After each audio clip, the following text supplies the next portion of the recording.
Hi there, everyone. This is Sean 007 1986. I hope you're having a fantastic Wednesday and everything.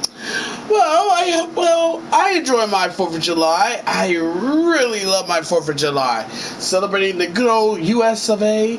I celebrate my independence by going to a nice little bar known as Hell's Kitchen and enjoy myself by having a tasty cheeseburger with fries and a nice big cup of of my favorite alcoholic drink, Ice Dragon, which is really cool.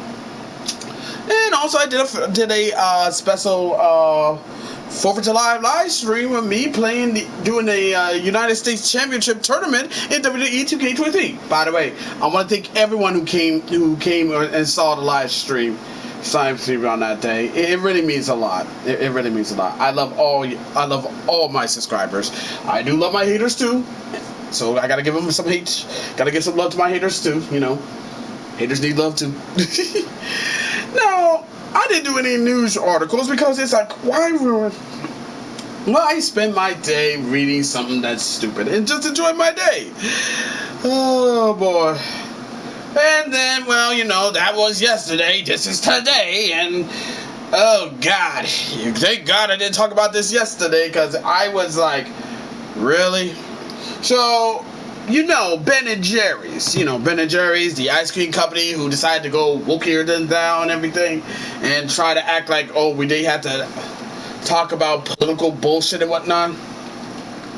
Well, in what could be considered the most stupidest thing imaginable, and that's saying much, they decided to put out a tweet for 4th of July.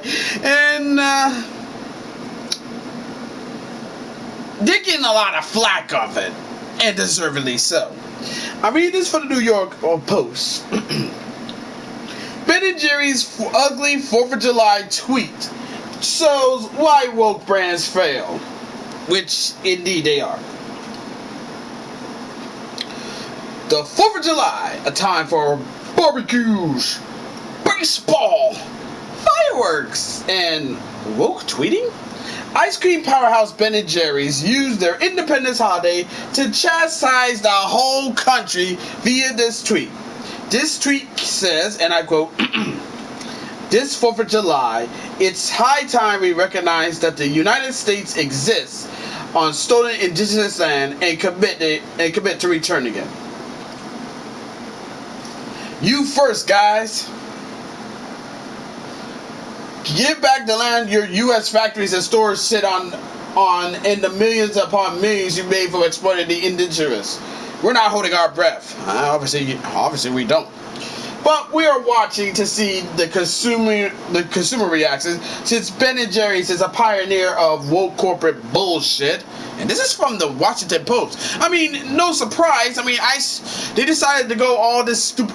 This is Ben & Jerry's we're talking about. I mean, bad enough their fucking ice cream is expensive as fuck.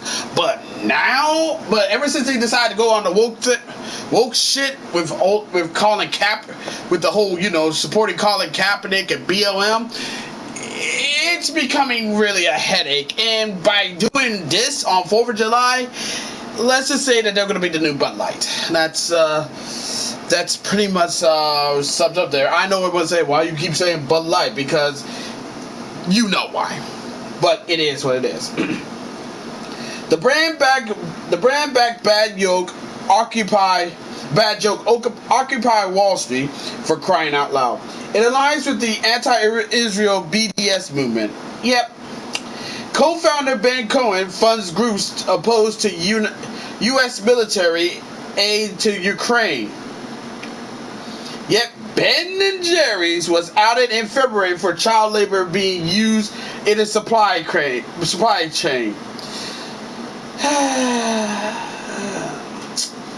What's the word I'm looking for? What's the phrase I always tend to hear? Alright!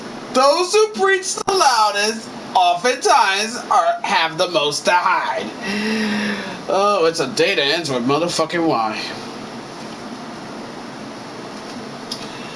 Funny how often the loudest shouting lefties seem to have such skeletons in their own closets.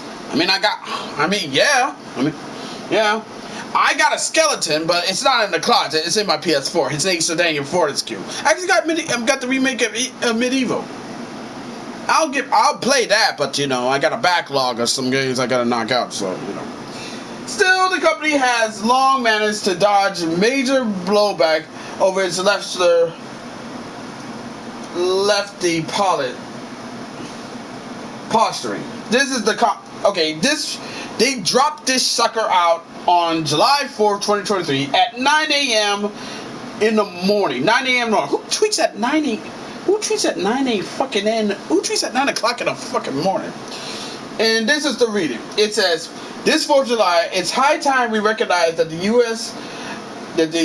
exists on stolen indigenous land and committed to returning it. Learn more and take action now. And with the picture that says, the United States was founded on stolen indigenous land.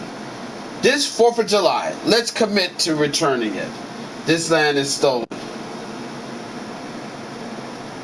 Oh, I'm saving. Oh, I'm downloading that. I'm gonna download that image. But nowadays, American consumers are more prone to resent such messaging. The obvious example is Bud Light's disastrous entanglement with trans extremist Dylan Mulvaney, and similar moves from retail giant Target, which woke the sleeping giant of average people sick of being preached to. Well, I mean, yeah. Okay, let's be honest on this one. I'm gonna say this right off the bat on this one. I think I think people are getting really sick and tired of being preached to and being talked down to. You know, the whole being called racist, sexist, all this other bullshit. And I think people had it.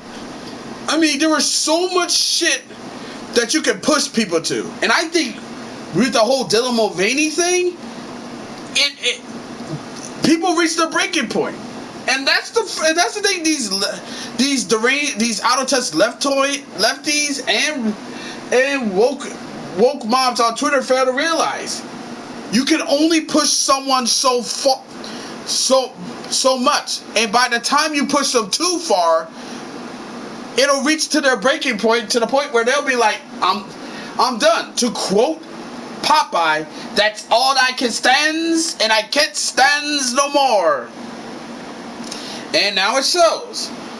There are no more free passes. Once more, people are speaking up on social media, and they're not happy. Not one bit. No one wants to have politics rammed down their throats when they're trying to buy ice cream. Exactly. Like, nobody wants to have politics be shut down on throats in movies, video games, comic books, TV shows, anywhere. But these people just want to keep pushing it down in and now people are getting pissed off about it. And if Bud Light is the prologue, Ben & Jerry's owner unveiling may well be in for some stock price troubles. Remember America, you don't have to accept woke preening from corporate elites. Speak up with your wallets. And yeah, I feel like this is not going to look good for Ben & Jerry's. Like I said, Ben & Jerry's have a bad habit. Like I said, Ben & Jerry's have a bad habit of try to always do that whole practice what you fucking preach, but try to tell people how we should live our lives and how we should do things their way. And this is all and this whole, you know, take back land back, this is all based around, you know, the Mount Rushmore thing. And thanks to Jalen Rose, who had to bring out saying, oh, we had to stop talking about Mount Rushmore because, you know, it was on stolen land. And like, yeah, you said that bullshit. Yeah, that shit didn't save your fucking job at ESPN, you bastard. But then again, like I said, this is Ben & Jerry's, the fucking woke-ass ice cream who co-opted with Colin Kaepernick. You know, as a side note, speaking of Colin Kaepernick, looks like yours truly will finally knock his ass out. October 10th. You want to know why I say October 10th? I'll tell you why. Because in October 10th, there's going to be a football game known as Wild Card Football. Wildcard Football. It's going to be an arcade game by Saber Interactive. You know, the guys who did NBA 2K Playgrounds 2 and WWE 2K Battlegrounds. Yeah. To my surprise, I saw Colin Kaepernick's in there, and they try to show off like, oh, you look at him, show them like, oh, he's some kind of baller or some shit like that. Like saying, see, this is what Colin Kaepernick would have been like if he's still playing the league. And I was like, stop capping, stop capping, stop capping, stop capping. I mean, I already kicked his ass in Madden, so why not kick his ass in an arcade style kind of football? Don't worry, I'll do it. I might stream it. I might laugh. And I will. But yeah, Ben & Jerry's, stick to making fucking ice cream, and don't step into the political realm, because evidently you don't know, you really don't know what the fuck you're getting yourself into. Like, seriously, have you learned anything from the Bud Light fiasco? But I guess I can only end this vid by saying this one line. Do I ever tell you what the definition of insanity is?